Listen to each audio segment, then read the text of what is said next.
I'm done running from my past. For 10 years, we've waited. Okay, so maybe not in Azkaban, but we've honestly waited a long time for Black Widow to get her own film. It's been a full decade since Scarlett Johansson graced our screen as Natasha Romanova in Iron Man 2. What's your name, lady? Rushman, Natalie Rushman. Front and center. Come into the church. Finally, the wait is being proved worth it. Fans are gonna see what Black Widow was up to between Civil War and Infinity War, and so much more. This film is gonna be Mission Impossible with Black Widow subbing in for Ethan Hunt. In other words, this movie is about to be amazing! Who the hell is that guy? Number 10. What's the point? As you jump into this first entry, take note, there are potential spoilers ahead. However, consider these leaks with a grain of salt. Marvel is shifty and loves misleading fans with false information, so tread lightly. There is still a point to this entire video though, and it's time to get things rolling. The plot appears to center around this unique device known as the Fox Charge tool. It clears out the bounties, names, and backgrounds for anyone on Earth. I need your help. And why would I help you? For this?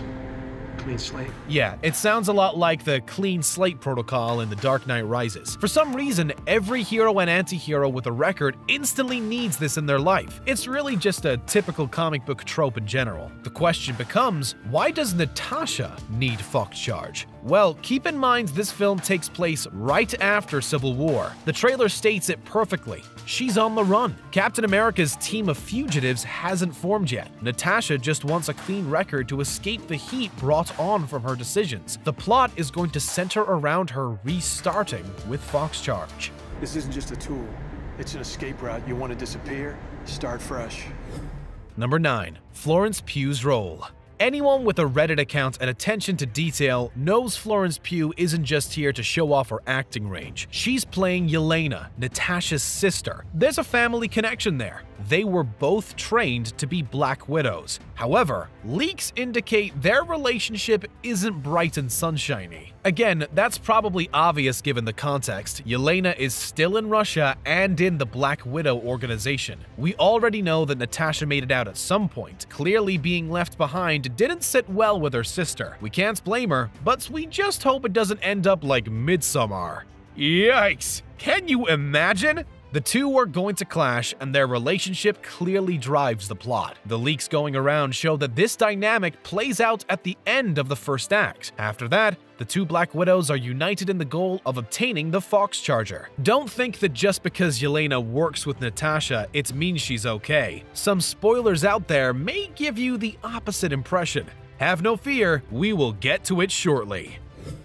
Number 8. Iron Maiden. Wait, don't actually go running to the hills! We promise this entry isn't about that Iron Maiden. The binger is talking about Melina Vostokov, the leader of the Red Room. Okay, if your jaw didn't drop to the floor just now, then we might have to explain some. So Melina is played by Rachel Weisz and appears to team up with Black Widow and the group. The trailers show her body-shaming the Red Guardian and even fighting alongside Natasha. It doesn't seem right that she would be the dreaded figure we've been waiting to see. Well, she may help them in the beginning. After all, we don't know what state the Red Room is in right now. Perhaps she's trying to restore it to its past grandeur with this tool. Regardless, it's safe to say Melina will betray the team at some point. She will don the Iron Maiden moniker and join with the Taskmaster. It's a spy movie, you guys. Someone is going to double-cross everyone else. Actually, it's probably gonna happen a few times. Number 7. Taskmaster's gonna task. In fact, editor, would you please add a double-cross counter to this video? So far, we're up to at least 2. Yelena will betray the Red Room, and then Melina will betray Natasha. And speaking of flipping sides, ladies and gentlemen, we present to you the Taskmaster. We just mentioned him, but there's a ton you need to know about this villain. For starters, he can copy just about any person's fighting style. Trailers show him matching Natasha move for move, and there's a reason for that. The leaks indicate that the Taskmaster is actually Rick Mason. Some of you just asked who Rick Mason is, so let's cover that too. Rick Mason is referred to as the Agent. He's a former S.H.I.E.L.D. operative that Black Widow grew close to. The story goes she recruits Mason to help her retrieve the Fox Charger. Meanwhile, Mason is low-key the Taskmaster on the side with his own agenda. We think you know what happens next. Yep, Mason adds a tick to the double-cross counter as he reveals his motive.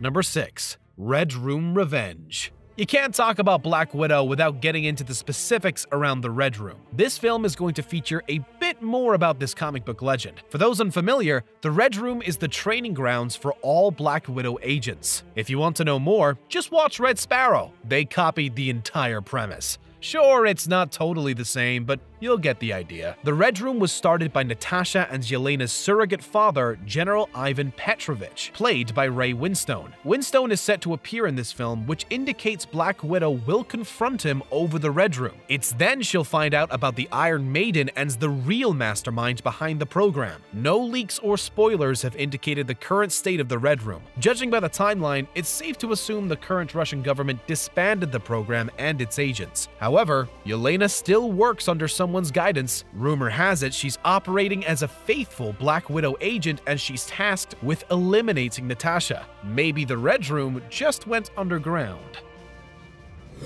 Number 5. Natasha's full story.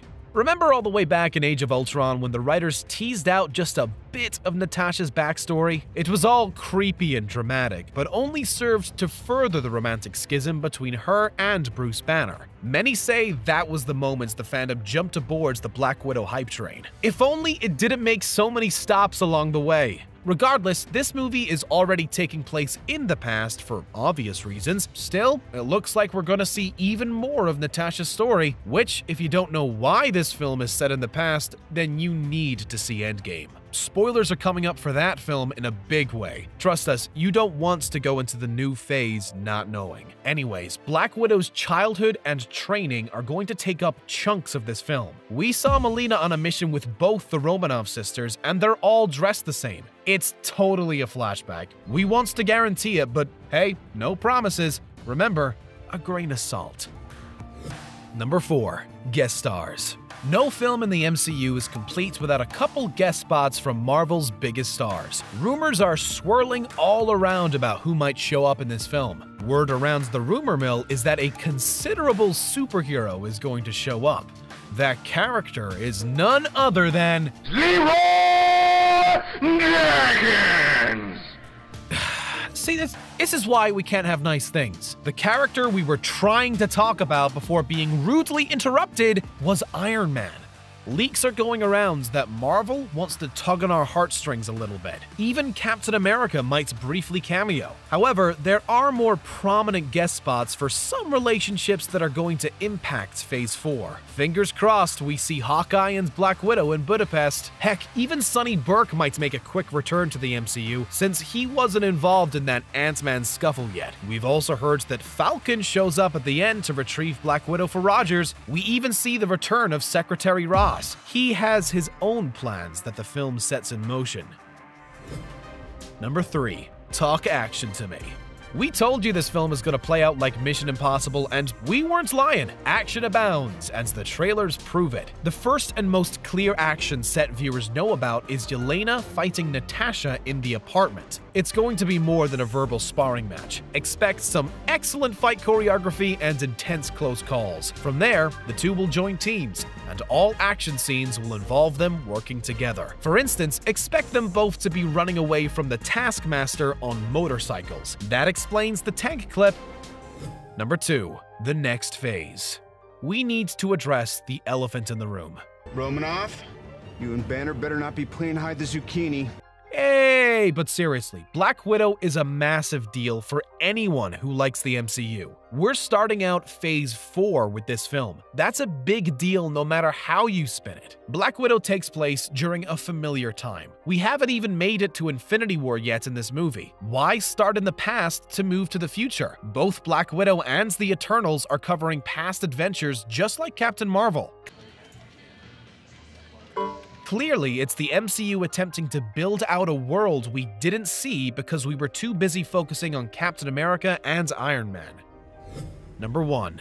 Post-credits. Finally, the dessert to the main course of film spoilers. It's time to peer into the crystal ball and attempt to predict the post-credits scene. Don't blame us if they're wrong, but we've got a feeling these are spot on. Just don't get mad when you sit through the credits only to find out the binger totally called it. The first post-credits scene is a big setup moment. Secretary Ross is meeting with Rick Mason and Yelena Romanov to discuss a future partnership. Yes, this scene reveals that Yelena was working with the Taskmaster the whole time. Yet another tally for the double-cross board.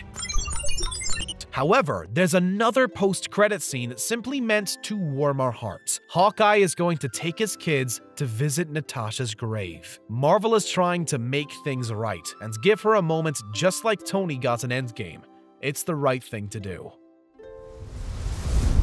Boom! There's the big scoop, but were you left wanting more? We don't blame you. Comment and tell us what you want to see on The Binger. Plus, like and subscribe to show your support for the channel. A special thanks to our subscribers. We'll see you tomorrow with new content.